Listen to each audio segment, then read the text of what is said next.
Hey, welcome to another episode of Super FX, the show where mankind ill needs a savior such as you. I'm Matt. I'm Tyler. This is episode 5. 5. It is hot, dude. Dude, it's hot out. We are on opposite ends of the continent, and it's hot. We were supposed to record last night, and I was like, so I can record, but there's a fan. There's 3 fans going on in my room, and I think I would pass out if I tried to record without these fans on. It was in my bedroom, because we don't have air conditioning in the current place that we're in. So in my bedroom where I normally record, I think it was like 38 Celsius. So in Fahrenheit, that's like 100 or so. Yeah, that's really close. And that was with all 3 fans going. And so I was like, yeah, I don't know, Matt, can we go tomorrow instead? And I was fine with that too. I was available today, so it didn't matter. The most important thing is that we both didn't die, because it's also been really hot here too. Today it got up to 95 Fahrenheit. I don't exactly know the conversion, but it's 30, 35-ish, maybe 34. Yeah, somewhere in there, yeah. Celsius. But yeah, it's been really bad. This is one of the hottest summers I can remember. It doesn't usually get past 90 here. Dude, so, it's a crazy spread. It was like a month, maybe a month and a half ago where we got snow. And then here we are, 100 Fahrenheit. I have some relatives out west in British Columbia, and they were saying, it's like 40, some places like high 40s Celsius, which is like getting up to like, I don't know, 110, 120 hundreds. Kind of thing. Yeah. I it's only crazy. have one relative who lives in the South, and they are obviously not happy with what it's like there. But it's kind of normal for the South. This is not normal for the Northeast. No, I mean, talk about Northeast. Like, you know where I am? I'm way up here. I know. And when you said like 90-something Fahrenheit, I think you said 99 Fahrenheit last night when you were like, I don't know if I can record tonight. That took me way far back, because I've never heard of that happening, even here, let alone where you are. It's bonkers, dude. We Lauren and I drove down to visit some family in the mountains, like more south in Alberta today, and that whole drive, like, thankfully the car's air conditioned, so it was actually nicer being in the car than it would have been sitting around at home. But yeah, like the whole time I'm like looking at my car, is telling me like the temperature outside, and it was like 38 Celsius, 39 Celsius, and it kept going up, and I'm like, oh my god, is my car gonna be okay? So definitely, I certainly, to all of the listeners who are in places that are very warm and are perhaps without air conditioning, certainly we feel your pain. We hope everyone's staying cool and staying healthy, because it's crazy. Any good games keeping you cool during the wave? Yeah, I've been playing a couple things. Still working my way through Ratchet and Clank. So I don't have a full review for that. That's still ongoing, but having a lot of fun with that, obviously. Yeah, I mean, that's fine. I'm still playing Pokemon, so I don't have a review for that either. I think you will other always than be that. playing Pokemon. I don't think. Other than, But me and my friend Nick, friend of the show Nick, have been playing a couple things online. We've been playing Human Fall Flat, which is, if you're not familiar, it's something I call a genre of game that I've always kind of called the Flooby game, which never like, to me. You've never called it that to me. This is the first I'm hearing of that. It's like, I don't know, a physics-based 3D platformer where, the majority of the fun comes from the fact that the physics don't work perfectly The correct. physics are terrible. Yeah. And typically you're like a tic-tac kind of dude. Like Fall Guys, it's kind of like that. Yeah. Where, it's physics-based, but it's like your guy's like just fat and a fat squishy tic-tac. I guess for a while there were just a bunch of games that were coming out with the word fall in the title. Yeah, I suppose. So we were playing a game that never really piqued my interest, seeing it kind of at face value. Human Fall Flat is just that. It's a Flooby puzzle platformer. Very obviously made in Unity. And we were playing it on Xbox Game Pass on PC. And I actually had a lot of fun with it. I was surprised. I didn't expect to have fun with it because, I'll be entirely honest, the game is not good. there's very few things about it. I think the same thing, like looking at it at face value for me, I feel like I wouldn't enjoy it, but I know that if I actually sat down and played it, I could get a couple hours of good fun with good friends out of it. Yeah, and that was exactly it. It was definitely that type of game. Like that's, what happened. You know how like you like rag on like TV shows that you're like obviously like, oh, that's dumb and stupid, but then like you'll go hang out with a relative and they have cable on, and then you're like, oh, you know what, this actually ain't that bad. It's you're that forced to watch it. Yeah, dude. Like the movie theaters just opened back up, and so I went and saw Godzilla versus Kong, and we also saw Fast 9, which is the 9th film in the Fast and Furious franchise. And both of those movies are exactly that. Like, these movies are not winning any Oscars. They don't have like this super star cast, but they have this really enjoyable, like, Friday night, drink a beer and watch this like dumb movie because you get to see cars go fast and you get to see giant monsters fight each other. And I heard somebody was telling me that apparently the Fast and Furious series is doing a crossover with Jurassic Park, which also sounds awesome. And one of my buddies was saying like, oh, like that sounds dumb. Like I like the Fast and the Furious franchise, and why would they do something like that? I'm like, dude, that sounds awesome. It sounds like they got these fast cars, explosions, and they're chasing like T-Rex or whatever. Like that sounds sweet. I don't know why you wouldn't want that. Jurass and the Furious. Oh, they gotta call it that. They're not gonna call it Jurass and the Furious. Why not? Would that prevent you from going? No, if they called it Jurass and the Furious, I'd see it every night during its entire runtime. You'd get Jurass in the theater. That's our show. Good night, folks. So I was playing. Nick and I were playing Human Fall Flat. It's not good. It's not a good game. The level design is quite poor after the first few levels. It's very much like open world, not even open world. It's like a platform in the sky in Unity with some ropes and some levers and that kind of thing. So there's not really much world building or anything like that. All it has going for it is that it's got like kind of funky controls that make you floop all over the place. So it's not something that I'm going to be putting on any top 10 lists anytime soon, but I don't know, like the stupidness of it and the flopping around, and especially because there was some delay because Nick was on the other side of the country, so there was a little bit of lag between us, a little bit of delay between us, and so it was just a little slow and a little weird feeling at times. Yeah.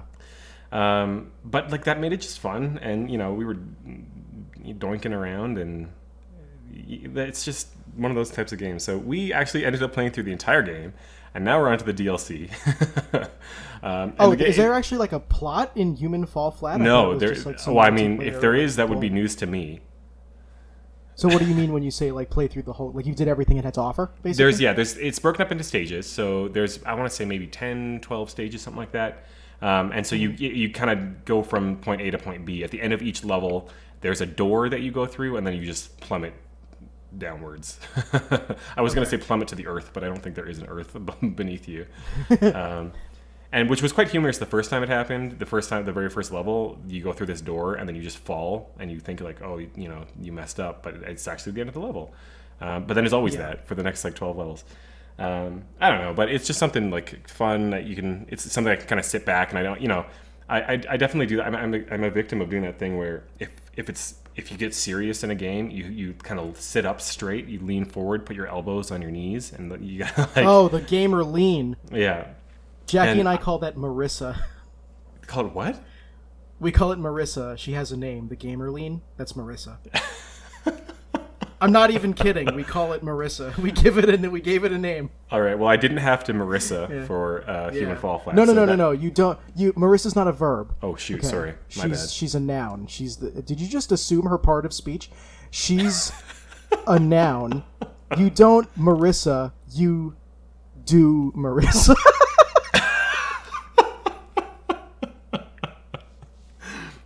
That reminds me of a story about my band class. Yeah, well, do Marissa? Yeah, well, so when I was in ninth grade band, my band teacher was this lovely man named Mr. Eddie, And Was that his first name? Was he a cool teacher? So No. he was like, "Call me Mr. Eddie. No. My last name's my dad's name." His last name was Eddie. Oh my god. Okay. No. You know exactly what I'm talking about, right? Yeah. Like, oh, call me Ed. Mr. Smith's my dad. But because he's a teacher, you can't just call him a first name. Like, that's super weird. So you got to call him something. Yeah. So you call him Mr. Eddie. No, Mr. Eddie. his surname was Eddie.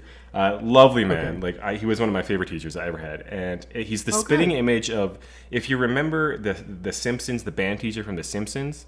Oh yeah. The same guy. Like spitting image. Yo, seriously? Yeah. Oh yeah. I don't know what that character's name is, but like we always made that joke that. I just know what he looks like because he's in the intro, and I've seen the intro to The Simpsons. Yep, same guy. Looks exactly like identical. Anyway, so he's conducting our grade 9 jazz band, and he gets we did a mix of like classic jazz pieces as well as like more modern pop stuff or whatever. And so one day he comes in and he's like, "Hey, we're gonna play this song," and it's this Christina Aguilera song. And I don't even remember what song it was, but it was a Christina Aguilera song. And as we were all the cool kids in 9th grade, none of us wanted to play Christina Aguilera because she was old news by that time. I'm probably dating myself by saying that. But so what he's decided to do is, say like, okay, like we're gonna try it out. Like I really want to play this song, and we're gonna try it out. And if you hate it, we can play something else. We don't have to do it. And Right. So every time we rehearse it, this went on for a number of weeks, and every time we rehearse it, he'd be like, "Okay, we're gonna do Christina now," and we pull the sheet music out, and everybody kind of groans, and he's like, "Do you guys really not want to do this song? Like, I was really excited about this one," and everyone's like, "No, Mr. Eddie, like it's not that fun," and he's like, "Oh," and he's like actually like distraught. He's like, "Oh, I love Christina Aguilera. I really want to do her," and. Oh my god. To a group of 14-year-olds, this was just the funniest thing to see Mr. Eddie admit that he really wanted to do Christina Aguilera, which he definitely meant. He just wanted to do that song, and we were all cracking up. Absolutely. And it took him a moment. It took him a moment to realize what he had said. Yeah. He's like, "Oh no, I'll never live this down. Why did I decide to teach 14-year-olds?" He did retire, actually. I think I'm pretty sure that was his last year teaching. I was gonna say that was the moment. He's like, "You know what? I'm never gonna be able to live this down. No one will ever take me seriously as a teacher ever again. After this, I'll always be remembered as the guy who said he wanted to have intercourse with Christina Aguilera in fewer words." That's it. I'm tendering my resignation. Mr. Eddie is no more. From now on, I'm gonna have to be called what my father is. Oh my god. Poor Mr. Eddie. I love that guy. If Mr. Eddie seems to be or somehow is listening to this, I miss you. We love you. He's secretly like the biggest game collector out there. What else was I? Nick and I also kind of played through Gears of War a little bit. I say played through. We didn't play through. Yeah. We played but one stage. Well, you mentioned playing Gears of War, I think a couple of episodes ago, and how it like just doesn't hold up anymore. No, not good. The reason we played these games is because they're on Xbox Game Pass, and I hadn't subscribed to Xbox Game Pass in a number of years now. But when he said let's play Human Fall Flat, for whatever reason I got like the promo deal, I'm pretty sure, for Xbox Game Pass, where it was like, hey, like come back for $1 for a month or whatever, and I was like, sure, like I don't want to own Human Fall Flat on my PC for any reason. So I paid the $1 or whatever. But so we were like going around in there.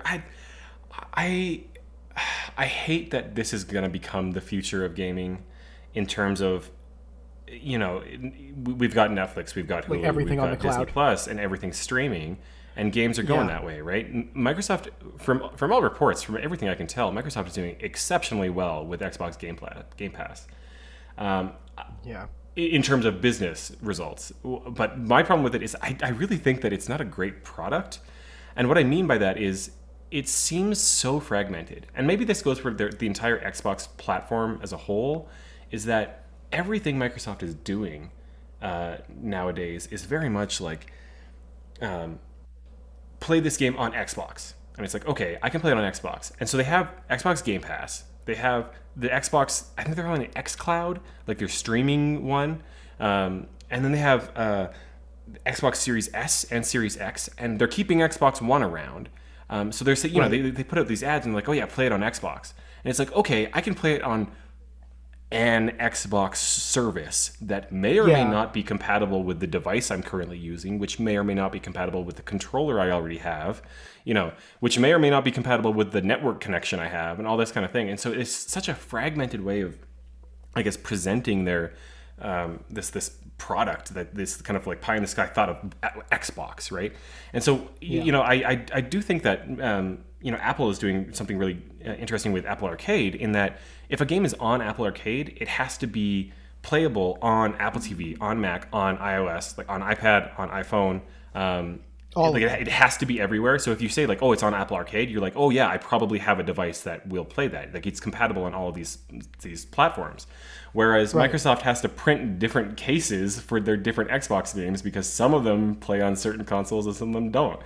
So that's the way it's normally supposed to be, right? But like, they're kind of taking a step backward, right? Because whenever a new console comes out or a new service and they print a new case, that case usually says like, oh, it's for this console specifically. And then like, you have to like go down the rabbit hole a little bit and do your research to know whether or not it can be, like, if it's a game for the older console, maybe it's backwards compatible with the newer one, etc. Right. But like, Xbox is taking what is essentially a staple of like the community of gaming, where every console has its own case and like template for art.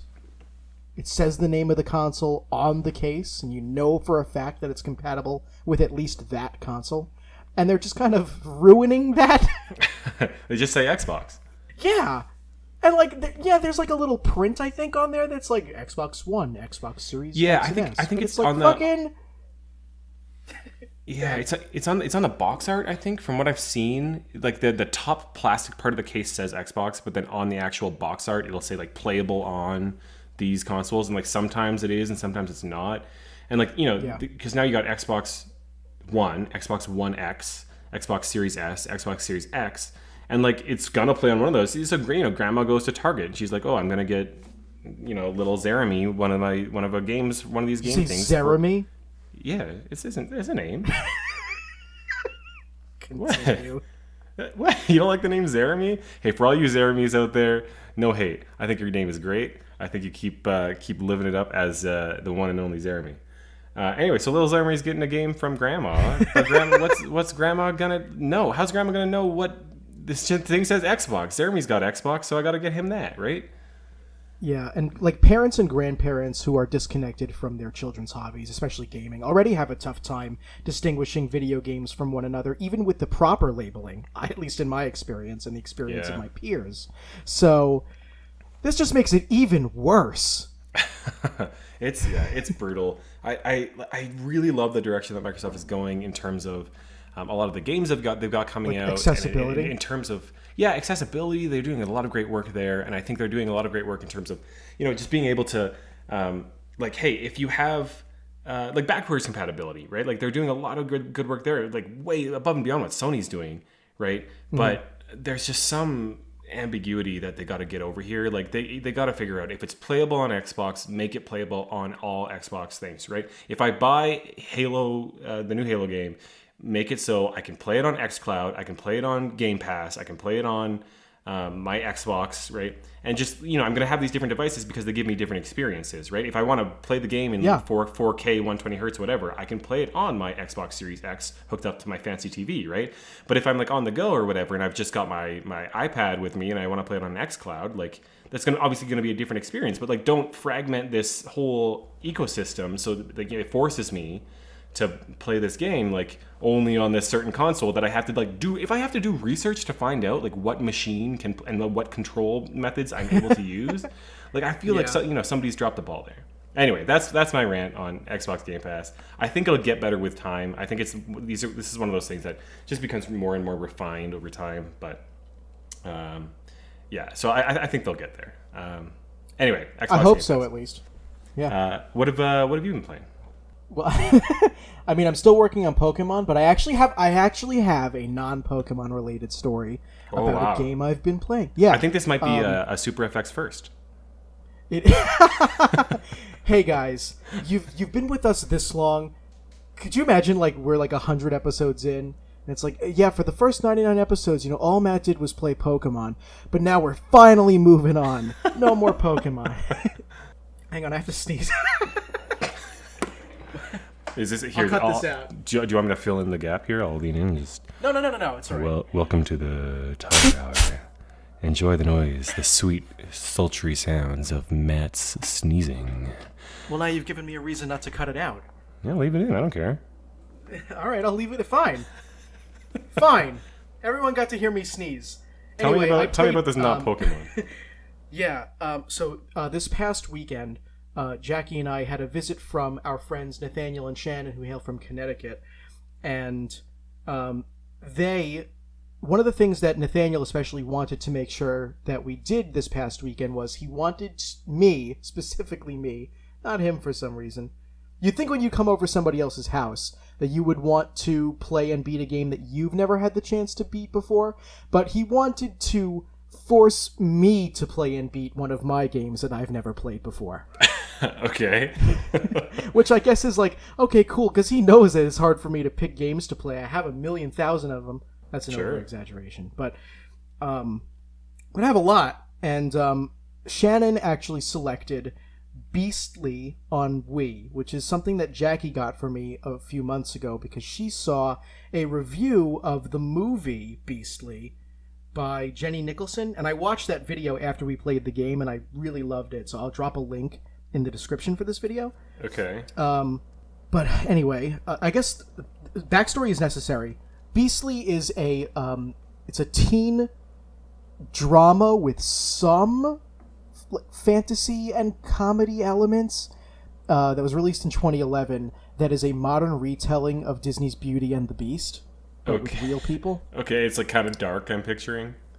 Yeah, so it came out at the height of the Twilight phenomenon, if that gives you any indication of what kind of movie it is. And they were expecting it to be so incredibly successful that they put a budget forth for a Wii game tie-in. And, like, normally when you play, like, a movie-based tie-in game, typically we call them licensed games, you're not really expecting gold, but maybe some bronze at the very least. This was, like, 100%, like, zinc. I think, isn't zinc a precious metal still? I don't know. What's a non-precious? Aluminum. Yeah, maybe. Let's go with that. Do you say aluminum in Canada? Or do you say aluminium? Oh, we say aluminum. Okay, no, I mean, okay. I just meant the metal itself, but okay. But yeah, this was a terrible, terrible game. The movie is like just a little bit longer than an hour and a half long, and the game, which is supposed to chronicle the whole plot of the movie, is shorter. Like usually when you play through a video game based on a movie, it's at least a little bit longer because, it's interactive. You're supposed to be playing through the scenes. Right. Like I think even Disney's Aladdin, if you're not speedrunning it, it's longer to play through than it is to watch the movie. And that's a very bare bones movie tie-in game, even though it's like one of the best games on both the SNES and Genesis. That one's like a silver, right? Yeah, well, no, I would even call that one gold. Okay, oh wow. That's back in the day of when like movie tie-in games actually meant something. Because I think now they're basically just on par with straight up like carnival game shovelware. They're not good anymore. It was bad for specific reasons because instead of playing as any of the characters in the movie, you're playing as a nondescript character who was not even in the movie, and you're like the catalyst that makes the events of the plot happen. Instead of being the characters and making the plot happen, you're just some rando who escalates the plot. And you're nameless, and you might as well be faceless because the graphics are terrible. And it's like an hour and 20-minute long game that is essentially, hey, there's a green marker in the distance, go walk there. Oh, and lovely. We don't mean walk with the joystick, with the nunchuck, because that would be too simple. Point at where you want to walk and hold B. Ah, lovely. Did they get any waggle controls coming in? Yes, there are motion controls because about half the game is terrible mini games that kind of like escalate the plot. There's a scene in the movie where one of the main characters, Kyle, is running for like the student body president, and someone who really doesn't like him I think her name is like Kendra. She's the catalyst of the whole movie. Really, she is magical somehow, and she's in high school. She's played by Mary-Kate Olsen, and she's like, Oh. She does not look like she belongs in this movie. Especially since it's supposed to take place in a high school. Yeah. Did they do the voiceover for the game?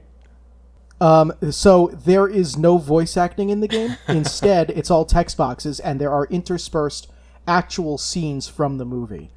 Like modern day FMV. Sort of. But, like, okay, this is the biggest thing about this movie that makes it bad. It's not the controls, it's not the mini games, and it's not, like, the walking and the plot, whatever. It's that if you did not actually sit down and watch the movie Beastly, you have no idea what's going on in the game Beastly. It doesn't adequately convey the plot. It just kind of sticks you into scenes in the movie and tell you what to do.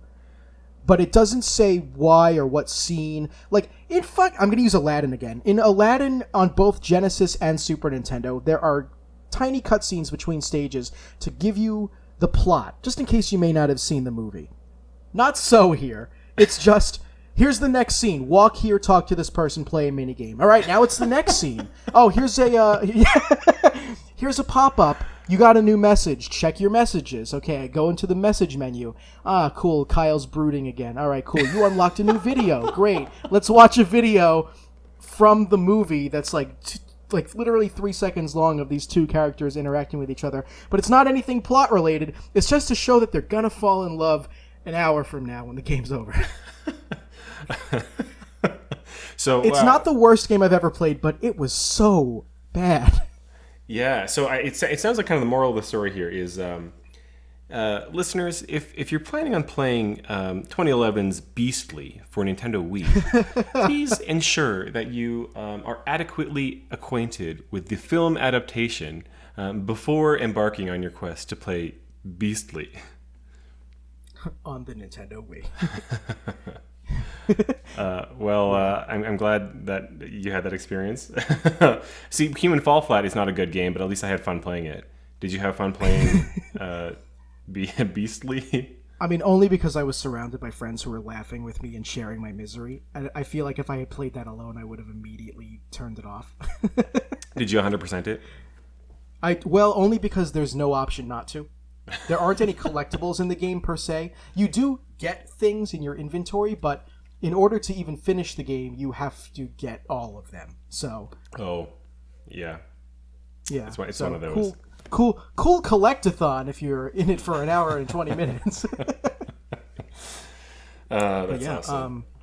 Let's get into a little bit of that gamer news with a Z or a Z, or it legally doesn't count. It's a Z for sure. We're a little slow. Yeah, for sure. For sure, bud. We're a little slow for gamer news this week. I think with E3 kind of popping off the chain over the past, or it's 2 weeks ago, there wasn't a whole lot. We're just kind of scrolling through the headlines over the past week, and there's not much.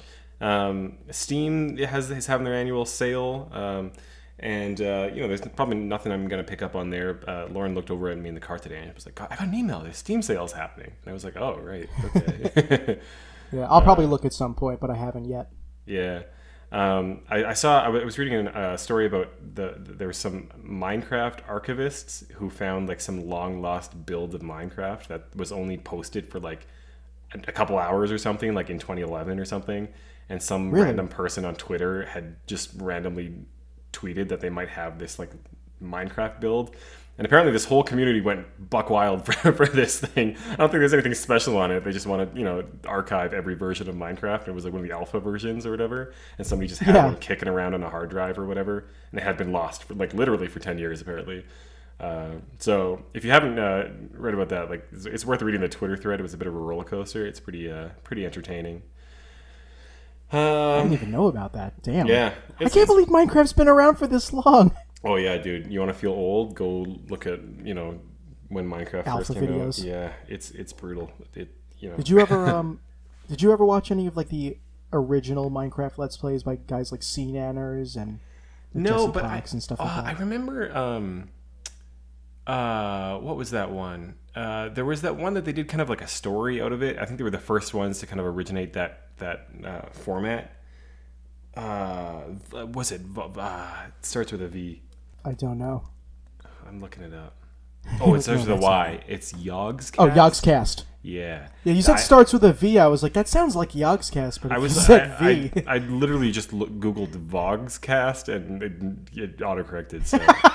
I do remember watching some of that. They were kind of the first ones to kind of originate. It was like they started it out as a Let's Play, and then it's like I actually distinctly remember when I was in probably about 10th grade watching that show, and it was just a Let's Play of Minecraft back in the day. And they were like 20 episodes in or whatever, and they were just playing Minecraft. It was two dudes playing Minecraft, and they were on their own private server. And then there was this moment where they saw somebody else on the server, and they were like, "Who the heck is that?" And that was like at the time super innovative storytelling. That like I remember threw me for a loop. 10th grade me, I actually remember sitting on the floor and seeing that happen and being like, "Hold on, what?"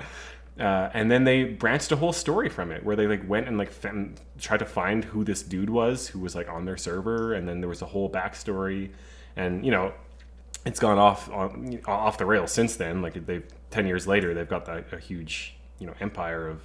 We've got all these like Minecraft Let's Plays that are really just like storytelling, and it's kids shows now, right? Like you go on YouTube and you look up Minecraft Let's Plays, like they all have backstories. They've all got and it's all targeted towards kids, which is great. I think that's a great way of storytelling. But to see that kind of happen in real time, that I remember that absolutely blowing my mind, and the way they integrated it into it wasn't a story based thing to begin with, and then suddenly they kind of like added this twist and went off on their journey of. Minecraft Let's Play storytelling. It was crazy to me. That was so bonkers. So, sorry, I went off on a tangent there, but yes, I do remember watching some Minecraft Let's Plays from back in the day. That's okay. We don't have much news, so I think a tangent is welcome here. Mario Golf came out. Yeah, did you get it? No, I walked by in the mall. EV Games had a big old cardboard cut of Mario, and somebody had drawn on with like window markers on their little glass window. It just said Mario Golf, all one word. Like one of the employees had done it. Like they didn't put the time in to put like Super Rush or anything. It was just all one word. Mario or even Golf. A space. Yeah. So they were excited about it. The reviews look a little middling, but I mean. What kind of Nintendo sports title from the past 10 years hasn't had middling reviews? So I can't say it's entirely unexpected. How badly can you screw up golf with Mario characters? Yeah, I think part of it is just, people get it. We know the formula. Like, we know what Mario Golf is at this point. The new modes that they have look interesting, especially that multiplayer one where you kind of run towards your ball and you can use power-ups and stuff. I really want to give that a go. Our restrictions are lifting here in 2 days. Canada Day, July 1st. I'll be able to have friends over for the first time in like a year and a half. Sweet. So I'm See definitely you in 2 looking, days. Yeah, I'm hop on a plane, dude. Come on over. I'm definitely looking to pick that up and play that mode specifically because it looks fun. Yeah, me too. And it sounds like there's going to be some DLC and stuff down the road. So it's like a fine wine. It'll age and it'll get better with time. Yeah, I wanted to pick it up too. I usually pick up games like this at launch, but since I had Nathaniel and Shannon over for the weekend, I didn't get a chance to. Mm-hmm. I'll get it next week though, and I mean, I'm just a sucker for golf, and I love Mario, so I mean, I was going to enjoy this pretty much no matter what. Again, like you can't really. How do you screw up Mario Golf? You kind of can. It's golf. Yeah, they've done this a million other times. Yeah, when was the last Mario Golf? Did we didn't get one on Wii U? Did we? We got tennis. We got Ultra Smash. I don't think so. So I guess you know what? I might have to look it up. Through the 3DS one, I think it was Mario Golf World Tour. I believe it was called. I'm about to find out. Let's find out. And I played through all of that one, the 3DS one. I love that, and even I'm huge on the Camelot ones, like the Game Boy Color era of Camelot, like RPG stuff. Like Mario Tennis, like those were awesome games, and so I love those. Also, you're right; it is World Tour. I can't believe we haven't gotten like a Mario Golf since then. Yeah, I've played through. That's what like maybe the only series. No, it's like that's a lie. But it's ago. One of the series that I've played through the entirety of like every game in the series. Yeah. So yeah, You said you touched upon the Camelot era of I mean, Mario Golf and Mario it's still Tennis. it's still Camelot, but Yeah, but I for whatever reason I don't consider the modern era the Camelot era, if that makes sense. I totally get what you Because mean. I feel like, first of all, when I was a kid, I did not appreciate the way that I ought to have the RPG story modes in the Game Boy Color versions of Mario Tennis and Mario Golf. Oh, Like, it was they a are gift. Fantastic. I went back and 100%ed the RPG mode in tennis last year at the beginning of the pandemic, and I couldn't put it down. Like, I don't really play sports games that much. Not even dude. really Mario Tennis or Mario Golf. I love Mario and I love golf, but I'm not a big sports game dude. What were you going to say? I remember in those games you could transfer. You could use the N64 like Game Boy pack. Yes. That came with Pokemon Stadium. You could use that to transfer your character from the RPG to Mario Golf on or Mario Tennis on N64. And dude, that was 20 years ago. Like, yeah, they didn't have to put that in, but they did, and it's an awesome feature. I recommend using it, actually. I tried it. It's really cool. My copy of Mario Tennis is a old Blockbuster rental. And so it's got some kids like RPG characters on it that they had imported. And I seem to remember, I'll have to pull it out at some point, but I seem to remember them having like some real dumb names. Dude, that's a Dead Kids Nintendo 64 game. Dude, don't get me into that. I have a story about an Xbox, which I don't think we'll have time for on this episode, but one of these days... You should absolutely tell that as soon as you can. If we can't get it in this episode, tell it next episode. Dude, here's the hook. This is gonna bring y'all back to come and listen to episode 6. I have a story about an Xbox, and it is not a... What's the word for something that isn't haunted? Not haunted? Yeah, this is not a haunted Xbox. Yeah. So we'll come back to that. Stay tuned. Come back to that next time to hear that one. Yeah, man.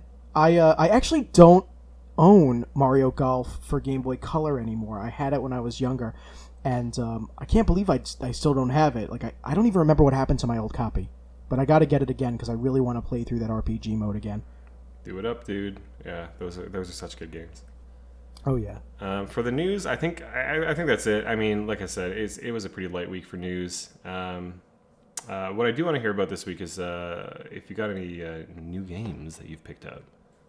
Yeah, I got a couple of good things. What about you? Did you pick up anything cool? Yeah, sure. I can start. I picked up some new limited run stuff. Well, I picked it up. I mean, I picked it up off my porch when they dropped it off the FedEx off guy. the ground. Yeah.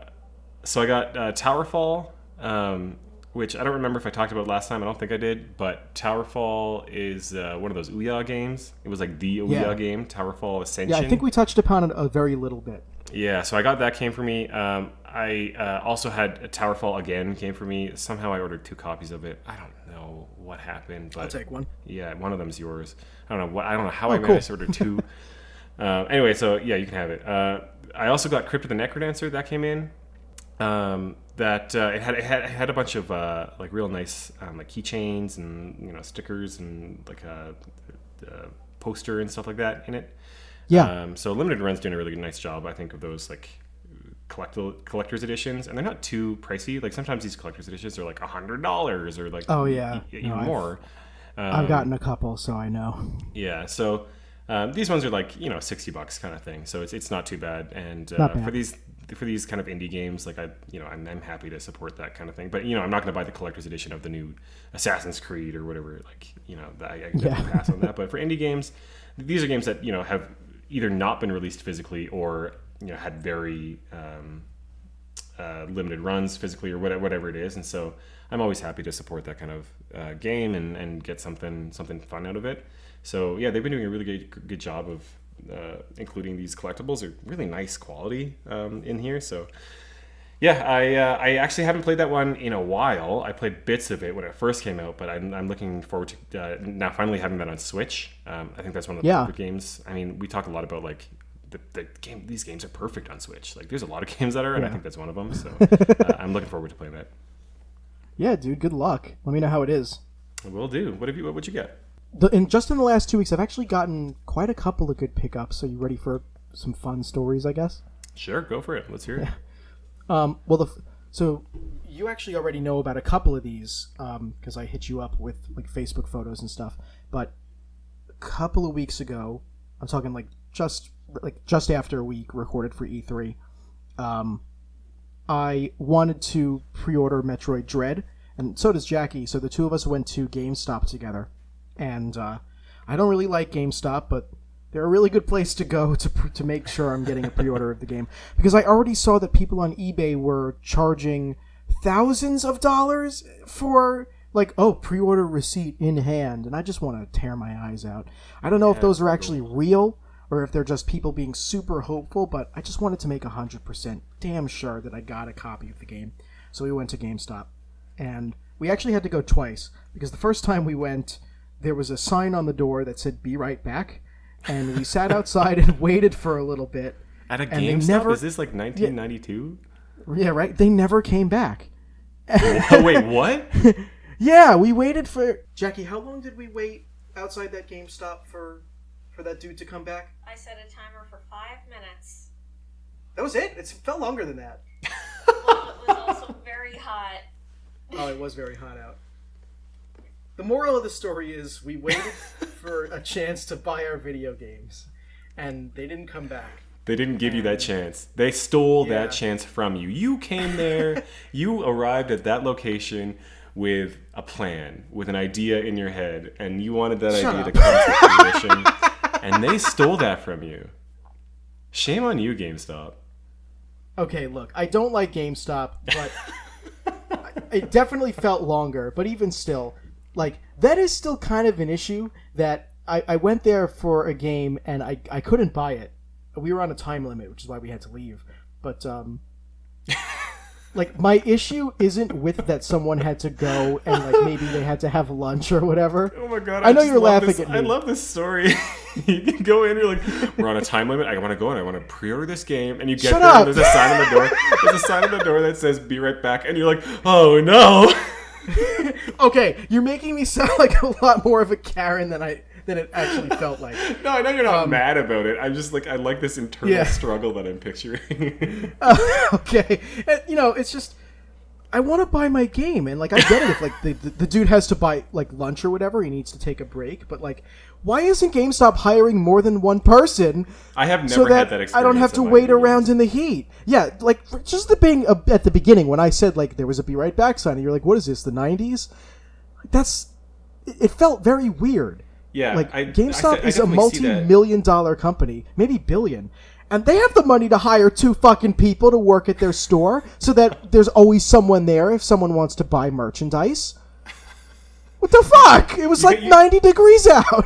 You see those signs of, like, the booths in the mall where the person, like, has to, like, go off for a while. Like, yeah, like, that I get. Like, of course there's only one person working. Like, it doesn't make sense for there to be 2.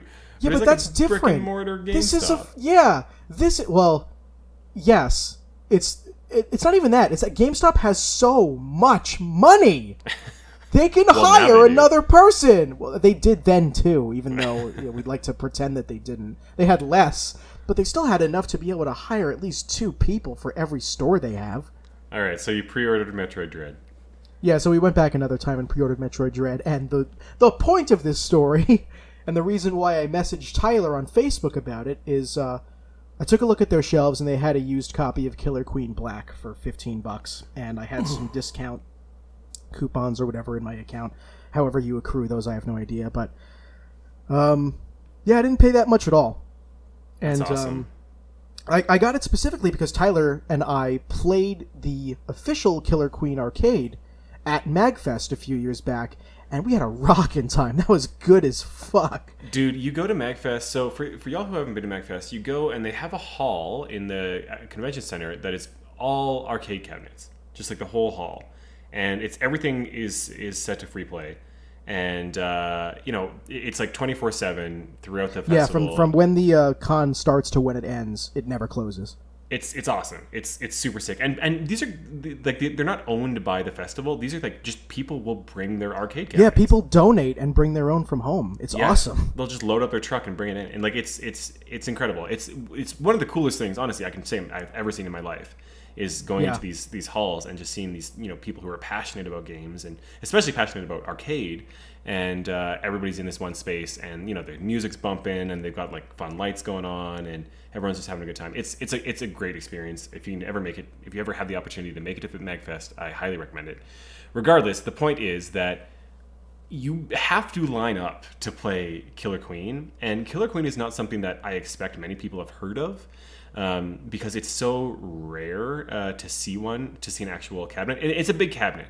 Google yourself a picture of a Killer Queen cabinet. It's a very large cabinet.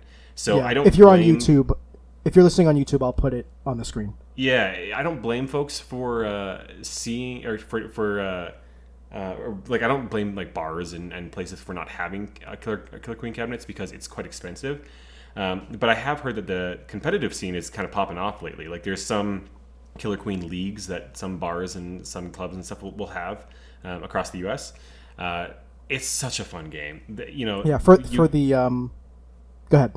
I was just gonna say like basically it's platforming. It's what's it? I think the cabinet's 5-on-5 and the Switch is 4-on-4. I want to say. Yeah, for the uninitiated, it is. So first of all, I think the reason why many people may not have ever heard about Killer Queen is because the arcade scene. It's really only being kept alive by hobbyists and preservationists at this point. People don't really make arcade games anymore, except for maybe like Redemption arcades and in Japan, and we never really get them over here. Like the arcade scene is kind of dying in America, which is really sad. But here along comes Bumble Bear. Games. There you go. So along comes this company Bumble Bear, and they're like, we're gonna make an independent arcade cabinet. And it's going to be 5v5. This thing's huge. It's basically two machines, and like you just have to transport them together. They're connected by wires, so they don't have to be next to each other, but often you find them next to each other. Yeah. And there's a blue team and a gold team, and it's like puzzle platform fighting action tug of war. Like that's like a big like mishmash of genres, but it's all true and it's so much fun. Yeah, and so the way the kind of win condition is there's three. Yes. There's I think they call it a military, an economic, and a snail victory. Yes. And which is kind of like a speed victory, and you kind of have to be mindful of all of them at once. At the same time, and so you definitely have to work like as a team, and your team is like a group of people surrounding this one arcade cabinet. So it's a ton of fun. We weren't expecting it. I think to be like we knew that it was popular, and we kind of waltzed on up to this Killer Queen cabinet. We watched a couple rounds, and then we got our turn to play. And I remember playing one, and we looked at each other, and we were like, "Whoa, this is like actually fun." Like what's going on here? Like this is like really fun. Like I immediately flagged down the rest of our group, my buddies. I think I got Joe, Dustin, and Sean to play with us, so we had a team of 5 people who knew each other against 5 randos, and we stayed on that machine for maybe like a good hour, maybe.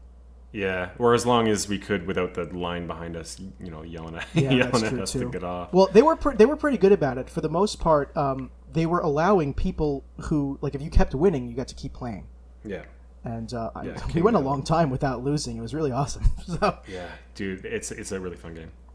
But they ported it to Switch with the stipulation being now it's I think it's 4v4 instead of 5v5, and you can play online, and it's pretty cheap to pick up now. And for the kind of game that it is, $15 US is really good for it. So I'm hoping that Tyler, you'll pick it up and we can play at some point before eventually the servers die because no one Did you play online at all? Not yet. Yeah. I wonder what that community looks like because I know they just came out on Xbox. Which Xbox? I have no idea. It came out on Xbox and I think Stadia or maybe Amazon Luna, whatever, one of those things. Oh, good news. Good news. So like I'm hoping it's clear that it's still alive and there's some money being put into it. I don't know if Bumble Bear Games has got any other games going on, but they were still working on Killer Queen, so that's awesome to hear. Yeah. This week, I also picked up, with Nathaniel and Shannon, somebody on Facebook Marketplace was offering $60 for a Coleco Telstar arcade with the box. Yeah, so basically, the best triangle there was before the Triforce came around. You never had a Toblerone. Well, I actually have had a Toblerone, sir. Thank you very much. And as much as I love Toblerone, the Coleco Telstar arcade just wins. Did it have the gun? It did. It had everything, amazing. including the box for the AC adapter. It came in like a separate yellow box. Kind of cool. Well, it's yellow now because it's 40 years later. No, it was already yellow. But thank you for your joke. This box, I'll just mention this shortly, was in terrible shape. I actually had to build it back together. It was in pieces, so I used packing tape to reconstruct it into the shape of a box. And even after doing that, it's still missing a big piece from the side, so there's a hole in the box that I'm going to have to replace it eventually. But the unit works, and I cleaned it up, and it's fantastic. I love that thing. I won't get too big into what it is, but it's just like a set. It came out in 1977, and it's actually a cartridge-based console, believe it or not. It has cartridges. And it's basically Pong and skeet shooting and driving all mashed into one machine, and it has 3 sides, which is why I like to call it a triangle. If y'all have never seen a picture of one of these things, look it up. Coleco Telstar Arcade. Yeah. Hey, I'll pop that on the screen too for our YouTube audience. Give me some extra work. It's a very, very strange looking thing. I wish that we still got stuff like this. I feel like even into the 2000s, we got some weird, plug-it-and-play systems and things like that. And we don't get any of that kind of thing anymore. Everything's so sleek and so streamlined, which is great, but there's no whimsy. Where's the whimsy? This was look at this thing. Yeah. And $60 was a really good price for it too, especially since on eBay right now it's going upwards of $250 US with the box. No manual, but eventually. That's awesome, dude. Yeah, honestly, it's been a very good 2 weeks for rare stuff. We stopped by this place right here in Lake Grove nearby called Antique Attics, and I go there all the time. They usually don't have anything spectacular, but I found a copy of Tapper for 2600, which is a very rare 2600 game. It also had the manual, and they only wanted 35. So nice. I said yes to that, and then today, just earlier this afternoon, my buddy Rich, who owns Blast from the Past in Bayshore, got in a copy of Diner for Intellivision, which is another super rare boy for that console. So I bought that, but I already have Diner and the manual, so now I have doubles of the carton manual, and I need to get rid of them. All right, well, if you can find me an Intellivision, which I've never seen an Intellivision in Canada, period, ever. Really? I'm assuming, I've never looked into it. I'm assuming it was released here, but it must have not have sold very well, or it must have not have been on the market for very long, because I've never ever seen one. Yeah, all of the sources that I've ever seen about its release just state North America. Yeah. So I always assumed that means Canada too, right? So. Yeah, who knows? It's that kind of thing. Even Atari 2600, you see them from time to time, and if you go to a game store, you'll see them. But Intellivision is super super rare. Yeah, I'm surprised you haven't even seen one at a game store. Yeah, the next suitcase that I bring home from your place, let's see if I can get an Intellivision in there, and I'll trade your copy of Diner for my spare copy of Towerfall. You want me to hold on to that for you? Sure. I'll think about it. But yeah, that's really it for me as far as pickups. Really, the only cool story was about the Killer Queen Black, because I have such fond memories of playing it with you.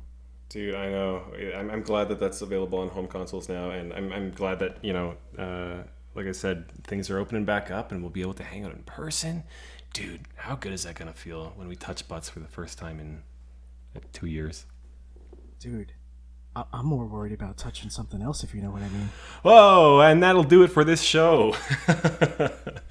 To learn more about SuperFX, you can visit our website at superfxpodcast.com.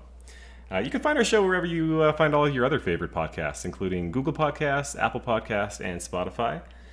You can also follow us on social media, including Twitter, Instagram, YouTube, and Facebook at SuperFX Podcast. Please reach out with any questions or comments on social media, or send us an email. hi@superfxpodcast.com. That's hi@superfxpodcast.com. If you like what we're doing and you'd like to support us, please consider becoming a patron at patreon.com/superfxpodcast. If you're listening on YouTube, consider liking, subscribing, and leaving a comment down below. And if you're listening on Apple Podcasts, help us out by rating and reviewing our show. A huge special thanks to Kenny Martin for our theme song. You can find him at Kenma, that's KENMA.bandcamp.com. And special thanks to you so much for listening. Thank you. We'll see you next time. Bye-bye.